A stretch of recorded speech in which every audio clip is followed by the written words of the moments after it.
लाभ के तमाम ऐसे सरकारी प्रतिष्ठान, संस्थान, विभाग जिसमें मुख्य रूप से देश के सभी बंदरगाह, एयरपोर्ट, एयर इंडिया, सभी रेलवे स्टेशन, कई दर्जन ट्रेनें, LIC जैसी बड़ी संस्थाएं जो लाभ में चल रही थी, उनको निजी हाथों में देने का भी पाप किया है। तो स्वाभाविक रूप से आज देश पर भी खतरा है, लोकतंत्र पर भी खतरा है, संविधान पर भी खतरा है, आरक्षण खत्म किया जा रहा है, बेरोजगार नौजवान बेरोजगार बनाया जा रहा है, छोटे व्यापारियों का शोषण किया जा रहा है, किसानों पर लाठियां बरसाई जा रही हैं। उसको देखते हुए हमारा और हमारी पार्टी का ये संकल्प और निर्णय है कि संविधान बचाओ, भाजपा हटाओ, लोकतंत्र हटाओ, लोकतंत्र बचाओ, भाजपा हटाओ, देश बचाओ, भाजपा हटाओ। और भाजपा हटाने के लिए चूंकि इंडिया अलायंस गठबंधन बन चुका है, इसलिए हम उसके हिस्से के रूप में न केवल इंडिया अलायंस को मजबूत करेंगे, बल्कि सत्ता से भाजपा को हटाने के लिए हर प्रकार का जो भी उपाय हो सकता है, जनता के बीच में जाने से लेकर के चुनावी सभाओं और साथ ही साथ गोष्ठियों, कार्यकर्ता बैठकों, सम्मेलनों के माध्यम से हम कार्यकर्ताओं को आगाह करेंगे। शुरुआत फैल रही है कि फिर से विलय होने जा रहा है आपका सभा में? चूंकि जब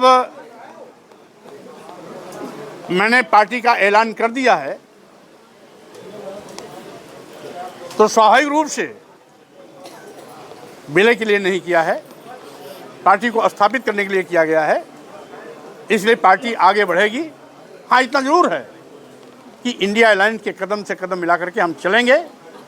हम हमारा जिस भी रूप में उपयोग लेना चाहेंगे वो पूरा का पूरा मैं साथ देने के लिए तैयार हूँ। रायबरेली में अभी भाजपा और कांग्रेस दोनों ने ही अपने पत्ते नहीं खोले, क्या लग रहा है, क्या कारण हो सकता है?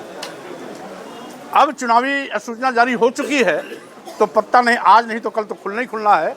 जल्दी ही पत्ता खुलेगा और जो भी पत्ता खुलेगा वो चौंकाने वाला होगा। स्वामी जी, अखिलेश यादव ने कल आपसे कोई बात की क्या? उन्होंने कहा कि हम स्वामी जी का स्वागत कर रहे हैं, हमको तो पता ही नहीं था। आपने इस्तीफा कब दिया, पार्टी कब छोड़ी? अब चूंकि उस बैठक में तो मैं था नहीं, आप थे तो आप बेहतर बता सकते हैं।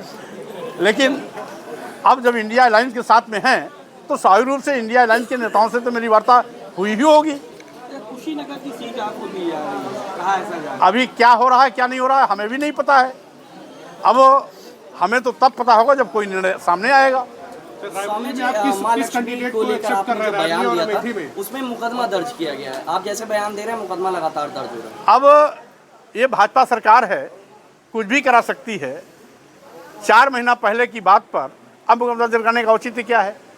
और फिर हमने किसी पर टिप्पणी नहीं की थी, हमने केवल इतना ही कहा था अगर लक्ष्मी की ही पूजा करनी है तो घरवाली की पूजा करिए, जो घर को संभालती है, जो घर को साफ सुथरा रखती है, जो घर की बेहतरी, तरक्की और बच्चों की परवरिश से लेकर के पढ़ाई लिखाई, लालन पोषण सबका काम करती है। तो जो असली लक्ष्मी घर की है उसकी पूजा करिए। इसमें हमने विरोध किसका किया? स्वामी जी, रायबरेली में इंडिया गठबंधन का कौन सा कैंडिडेट हो जो किसको उम्मीद करते हैं, कौन होना? इंडिया अलायंस जिसको भी कैंडिडेट बनाएगा वो जीतेगा। राहुल प्रियंका में से कौन होना चाहिए? जो भी होगा, अगर घोषणा के पहले कोई बात सुन लेंगे तो मज़ा फिर किकरा हो जाएगा। वो मज़ा बना रहे इसलिए इंतजार करना होगा। अच्छा, बदायूं से अभी बीजेपी ने टिकट नहीं दिया है और आपकी बेटी का क्या रहेगा? अब बीजेपी क्या करती क्या नहीं करती उस पर मुझे कोई कमेंट नहीं है, और करती है तो अच्छा, नहीं करती तो अच्छा, ये उसका काम है। उसमें स्वामी प्रसाद मौर्य का कोई दखल नहीं है। बेटी के भविष्य को लेकर कोई बीजेपी खत्म होने जा रही है। 2024 लोकसभा चुनाव बीजेपी की विदाई का चुनाव होगा। तो क्या संघमित्रा के लिए, इंडी के लिए कोई इंडिया गठबंधन के लिए सीट देखी जा रही है? जो इंडिया अलायंस में रहेंगे हमें उनकी चिंता है, अगर कोई और कहीं है तो उसकी चिंता हमें नहीं है।